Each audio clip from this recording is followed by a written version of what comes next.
Warning from Joe Biden to his brother. For Chuck's sake, watch yourself. Biden warns family over business dealings. And this one, he's talking about his little brother, Frank Biden, who has all kinds of complex business arrangements, apparently, including a position at a law firm, even though he's not a lawyer. And the law firm is boasting about his brother's tie to his brother, the president.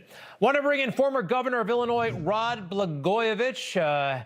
Happens to have been a roommate, I believe, of Frank Biden way back in the day. Anyway, Governor, first of all, welcome back to Newsmax. How are you? I'm doing great, Greg. Thank you for having me, and congratulations on the success of your show. I'm a frequent watcher. Appreciate it. And a big admirer of yours, by the way. Oh, you got backbone. Governor, thank you very, very much. Hey, what was Frank Biden like in college? First of all, what college was it like, and how long were you guys roommates? Well, we weren't roommates. He actually was in the same law school as me at Pepperdine Law School in Malibu Beach, California. He was there the year before I got there, and apparently he didn't last beyond 1 year. You know, if you live in a glass house, you shouldn't throw stones. I wasn't exactly setting the world on fire in law school either, though I did make it through at the bottom of my class. But Francis Biden apparently was there the year before, and I heard stories about him. He was a kind of a colorful figure, and I guess he liked to use this line, consistency is the hobgoblin of little minds. And apparently he was consistent in saying that line over and over again, because I heard it and I never met him. All right, that is quite a statement. All right, so he didn't finish law school because he is now a non-lawyer. That's apparent in all the advertising. An arrangement like this, and you've been in public service for a long time, where you've got someone out there publicly through advertising saying, my brother is the president. Maybe it's legal, but it's cheesy to say the least. What are your thoughts on that?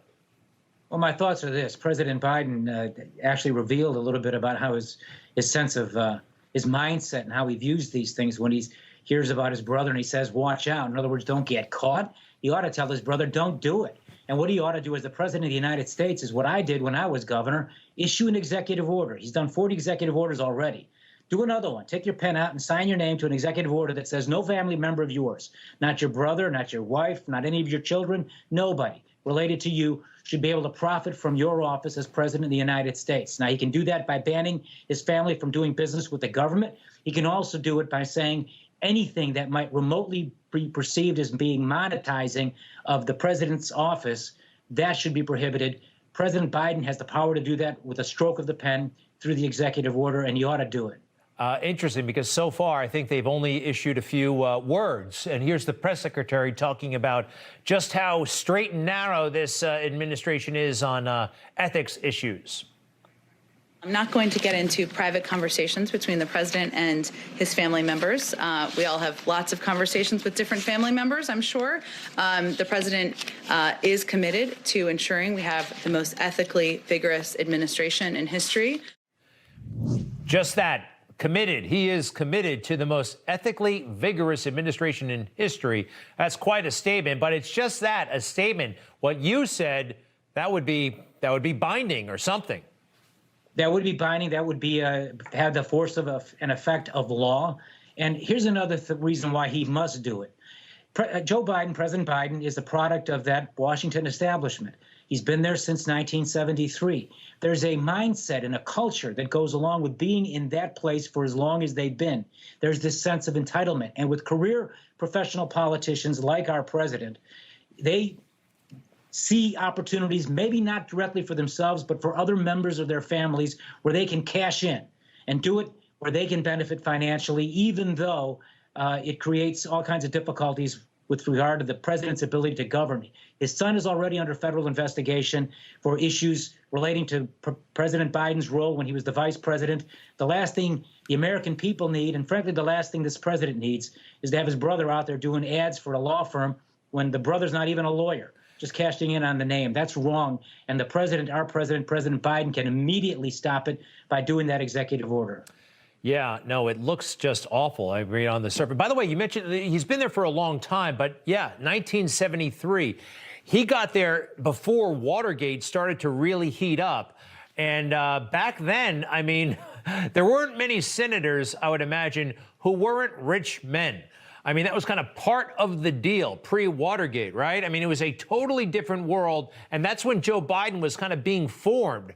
I would imagine that that mindset, it would be hard to shake somewhat. Well, those are formative years, exactly. When Joe Biden was first elected to the United States Senate from Delaware, he was 30 years old. That's the actual minimum age to be a U.S. Senator. He was a very young man. And so he's then spent the next, 40-something years of his life in that environment. And the way he thinks, the way he operates, his values are a lot more shaped by that than probably his upbringing in Scranton, Pennsylvania. So, no, I think this is a very serious example of how the Biden world views politics and government. And they seem to think it's perfectly okay for a family member like a brother to go out and promote the fact that his brother's the president of the United States and make money off of it.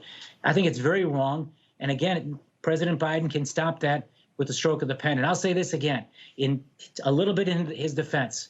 It's a natural thing to get caught up in a world when you've been there as long as you have, and you tend to see the world a certain way. What's wrong with President Biden is the fact that he hasn't learned the lessons of history. He should have learned from Watergate. He didn't. He should have learned from the savings and loan scandal that happened in the late 80s. He didn't. He should have learned with regard to the Clinton administration and the operations of Hillary Clinton. He hasn't.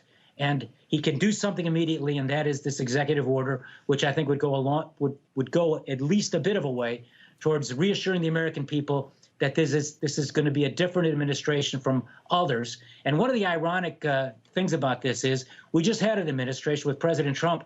They made all their money before he came to Washington to be president and serve his country. He didn't need the job to get ahead financially. Too many of these people in politics get into politics first, create a resume, then they go out and make a whole bunch of money. And I suspect too many of them are motivated by that more than they are by serving the public and doing what's right for the people. Yep. Fame, fortune, all that stuff. He already had it. It was a time to give back. And I don't think enough folks really recognize that or appreciate it. Certainly no one in the media. Governor Rod Blagojevich, we got to leave it there. Thank you, sir, very, very much. To be continued. How's the podcast coming? No, it's great. It's fantastic. I'm getting tired of hearing myself talking, but we're doing good. What's the name of it again? The Rod, what's it called again? The Lightning Rod Podcast. Lightning Rod Podcast. Folks, check it out. Thanks, Governor. We'll be right back. Newsmax TV is now America's fastest growing cable news channel. We give you the real news you need. So subscribe to our YouTube channel and give us a thumbs up. If you like this video, share it with your friends. Newsmax TV streams live on YouTube for free. Newsmax TV, real news for real people.